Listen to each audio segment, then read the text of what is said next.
Assalamualaikum warahmatullahi wabarakatuh. Perkenalkan, nama saya Mafratul Mumtaza. Di sini saya akan menjelaskan terkait tentang entrepreneur kepada teman-teman sekalian.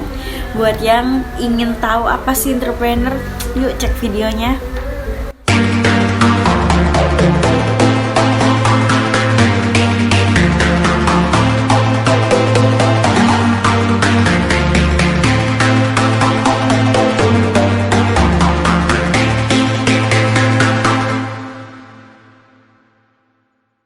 Halo teman-teman, balik lagi sama aku di sini. Nah, di kesempatan kali ini aku akan membahas terkait tentang entrepreneur. Apa sih entrepreneur itu? Nah, di sini aku mau jelasin.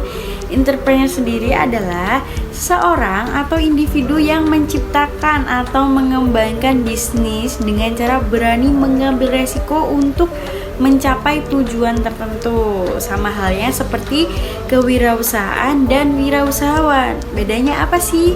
Nah, bedanya kewirausahaan ini adalah suatu prosesnya di mana proses menciptakan dan mengembangkan peluang bisnis yang baru untuk mencapai keuntungan pastinya.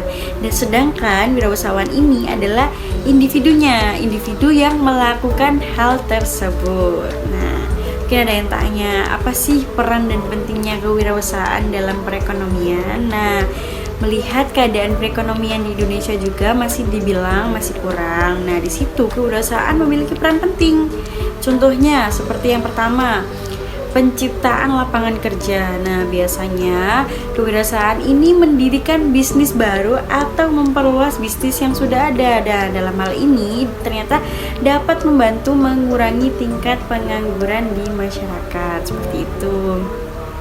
Yang kedua, ada inovasi. Nah, wirausahawan ini seringkali menjadi agen perubahan dalam perekonomian dengan memperkenalkan inovasi baru mereka dengan cara mengidentifikasi peluang dan menciptakan solusi inovatif. Nah, hal ini dapat membantu memenuhi kebutuhan pasar.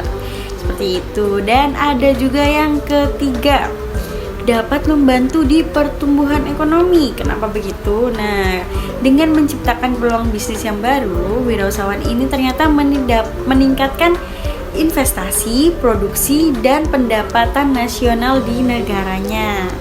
Dan ada yang terakhir nih, membantu pengentasan kemiskinan. Kenapa begitu? Nah, kewirausahaan ini bisa disebut sebagai dapat membantu mengentaskan kemiskinan karena dengan menciptakan kesempatan ekonomi bagi masyarakat yang kurang beruntung. Contohnya nih, dengan menciptakan usaha di daerah-daerah terpencil atau kurang berkembang. Seperti itu.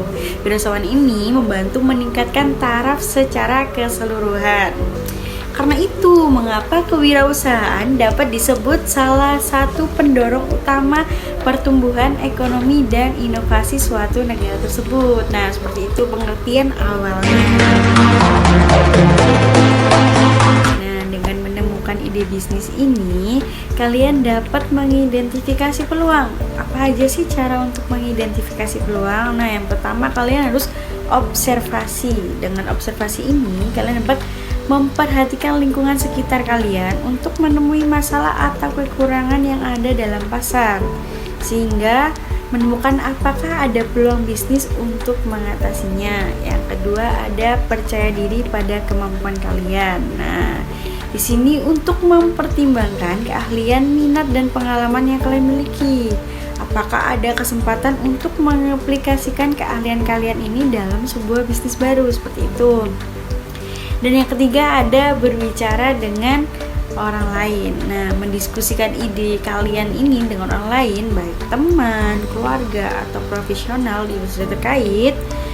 Pendapat dan umpan balik ini dari orang lain ini dapat membantu kalian melihat potensi ide bisnis dari berbagai sudut pandang. Seperti itu. Dan yang keempat, ada mengamati perubahan sosial dan teknologi. Dengan kalian mengamati perubahan-perubahan ini bisa menjadi sumber inspirasi untuk ide bisnis baru kalian. Seperti itu. Nah, selanjutnya kita membahas terkait sumber daya dan modal. Ini nih pasti yang kalian tunggu-tunggu kan. Biasanya pasti calon pembisnis pasti pernah mikir gini, ini kalau aku bikin usaha dananya dari mana aja ya. Nah, di sini aku mau ngejelasin dana untuk memulai bisnis dari apa aja sih. Nah, yang pertama ada modal sendiri atau biasa disebut bootstrapping. Nah, bootstrapping ini menggunakan tabungan pribadi atau aset yang dimiliki untuk mendanai awal bisnis kalian. Yang kedua, ada dari investor dan mitra bisnis. Nah, hal ini kalian harus menarik investor eksternal atau mitra bisnis yang bersedia menyuntikkan modal ke dalam bisnis Anda. Biasanya di investor dan mitra bisnis ini kalian harus mengajukan proposal terlebih dahulu untuk menarik investor seperti itu. Dan yang ketiga atau selanjutnya ada pinjaman bisnis. Pinjaman bisnis ini biasanya mendapatkan pinjaman dari lembaga keuangan seperti bank atau lembaga kredit untuk mendanai modal awal bisnis Anda. Namun sangat disayangkan pinjaman bisnis ini harus memerlukan jaminan dan perjanjian pembayaran yang jelas seperti itu. Dan selanjutnya ada pendanaan crowdfunding. Nah, pendanaan crowdfunding ini mengumpulkan dana dari berbagai orang melalui platform crowdfunding. Nah, ini dapat melibatkan donasi atau pendanaan imbalan atau pendanaan ekuitas seperti itu. Dan yang selanjutnya ada hibah atau grants. Nah, grants ini mencari hibah atau dana bantuan dari pemerintah, yayasan atau organisasi nirbala yang tertarik dengan bidang atau tujuan bisnis Anda. Nah, hibah ini di sini kadang juga bisa harus lewat proposal terlebih dahulu seperti itu. Selanjutnya ada kompetisi bisnis. Kalian bisa nih mengikuti kompetisi bisnis atau acara startup yang biasanya itu menawarkan hadiah dalam bentuk modal atau dukungan lainnya untuk rencana bisnis seperti itu. Nah, dan yang terakhir aku akan membahas terkait tentang komponen-komponen rencana bisnis.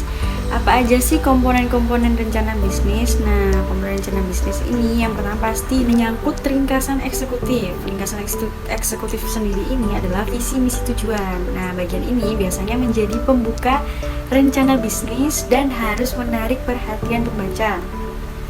Yang kedua ada profil perusahaan atau company profile. Nah, company profile ini adalah penjelasan tentang latar belakang perusahaan, secara struktur organisasi, dan informasi dasar lainnya. Dan yang ketiga ada analisis pasar atau biasa disebut market analysis. Nah, market analysis ini adalah penelitian tentang pasar yang akan dituju, termasuk ukuran pasar, tren, potensi, dan pertumbuhan, dan karakteristik pelanggan. Yang keempat ada strategi pemasaran. Nah, strategi pemasaran ini adalah rencana untuk memasarkan produk atau layanan Anda kepada calon pelanggan. Ini termasuk strategi promosi, distribusi, harga, dan segmentasi pasar. Dan yang kelima ada analisis pesaing atau competitive analysis. Nah, competitive analysis ini evaluasi pesaing dalam industri kalian, termasuk kekuatan dan kelemahan mereka, serta bagaimana kalian akan bersaing dengan mereka. Dan yang keenam, ada rencana pengembangan produk atau layanan atau biasa disebut Product or Service Development Plan. Nah, sini adalah rincian tentang produk atau layanan yang akan Anda tawarkan, termasuk fitur, manfaat, dan tahapan pengembangannya. Dan yang ketujuh, ada rencana operasional atau biasa disebut Operational Plan. Nah, operational plan ini gambaran tentang bagaimana perusahaan akan beroperasi sehari-hari, termasuk lokasi, fasilitas, peralatan, dan proses produksinya. Dan selanjutnya ada rencana keuangan atau financial plan. Nah, financial plan ini adalah proyeksi keuangan termasuk perkiraan pendapatan, biaya, laba rugi, dan juga mencakup proyeksi arus kas, neraca, dan indikator keuangan lainnya. Selanjutnya ada pengelolaan risiko atau risk management. Nah, risk management ini adalah identifikasi potensi risiko dan cara mengelolanya untuk mengurangi dampak negatif pada bisnis tersebut. Dan selanjutnya ada rencana implementasi. Rencana implementasi ini adalah rincian tentang langkah-langkah untuk mengimplementasikan rencana bisnis secara efektif. Dan yang terakhir ini ada monitoring dan pengukuran atau biasa disebut monitoring and measurement. Rencana ini untuk memonitor dan mengukur kinerja bisnis serta cara mengidentifikasi dan mengevaluasi kemajuan terhadap tujuan bisnis Anda. Nah, sudah banyak penjelasan terkait tentang entrepreneur. Sekian dari saya, semoga bermanfaat ilmunya. Terima kasih. Assalamualaikum warahmatullahi wabarakatuh. See you.